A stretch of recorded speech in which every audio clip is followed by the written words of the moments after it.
आगे आ जाओ, third line में आ जाओ, थर्ड लाइन में बैठा लो बेटा इसको। फिर तेरी बहन को जब कोई कहेगा यहाँ आके बैठ जा, फिर अच्छा लगेगा। थोड़ा लिमिट में रहना चाहिए ना। बैठ जाओ बेटा।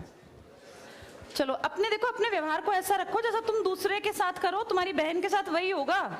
यहाँ नहीं, जहाँ वो कॉलेज में जाएगी वहां होगा, बस में होगा, ऑटो में होगा। समाज सबसे मिलके बनता है। तुम घटिया हो ना किसी के लिए, तो तुम्हारी बहन के लिए 100% कोई ना कोई घटिया। भगवान जो है कर्मा रिटर्न्स बैक है, ये सीधी थ्योरी है ये। और ये मैं अपने लिए भी मानती हूँ, मैं अपनी बेटी के लिए भी मानती हूँ।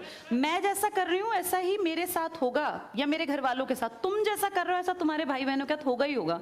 हम किसी भी बेटी के साथ गलत करेंगे ना, तो अपने आप को इसके लिए तैयार रखना कि मेरी बहन भी पढ़ने निकलेगी। आज छोटी है तो कल निकलेगी। चाचा की बेटी, मामा की बेटी, ऐसा नहीं कोई घर में रिश्ते ही ना हो, माँ भी तो होगी। जैसा तुम कर रहे हो ऐसा तुम्हारी माँ के साथ जरूर घटित हुआ होगा।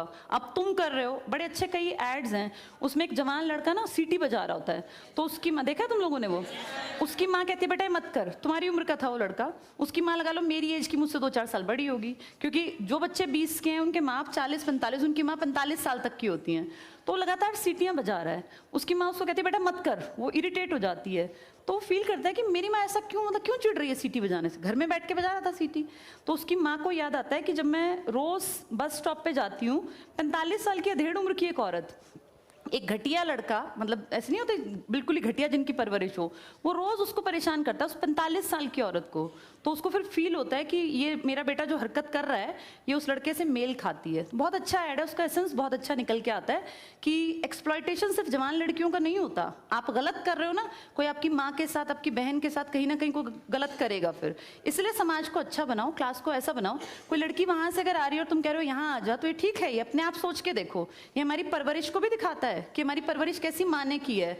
अपनी बेटियों को जितने हम संस्कार देते हैं ना, उससे ज्यादा बेटों को देने चाहिए, क्योंकि गलत करने वाले लड़के ही तो है ना, किसी के प्रति गलत कमेंट करने वाले।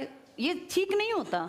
इतने काबिल बनो कि कोई तुम्हारे साथ बैठना चाहे। तुम्हें ये कहना पड़ रहा है कि यहाँ के बैठ जाओ, तुम कोई वो छिछोरे 70-80 के दशक के लड़के थोड़ी ना हो, पढ़े लिखे 21वीं-22वीं सदी के लड़के बैठे हो। तुम कोई बच्चे नहीं हो। अब अपने व्यवहार को इतना अच्छा बनाओ, क्योंकि जब गलत बात बोलो ना तो ये सोच के बोलना कि मेरे घर में जो औरत है ना उसको ये सहना पड़ रहा है कहीं ना कहीं। तुम ही लोगों ने समाज बना रखा है, इसको घटिया बना लो चाहे अच्छा बनाओगे तो पूरा समाज अच्छा बन जाएगा। घटिया बनाओगे तो तुम्हारी माँ को भी वो 100% सुनना पड़ता होगा, क्योंकि ये कर्म है, ये किसी को नहीं छोड़ते। तुम सबको 4 दीवारी में नहीं रख पाओगे।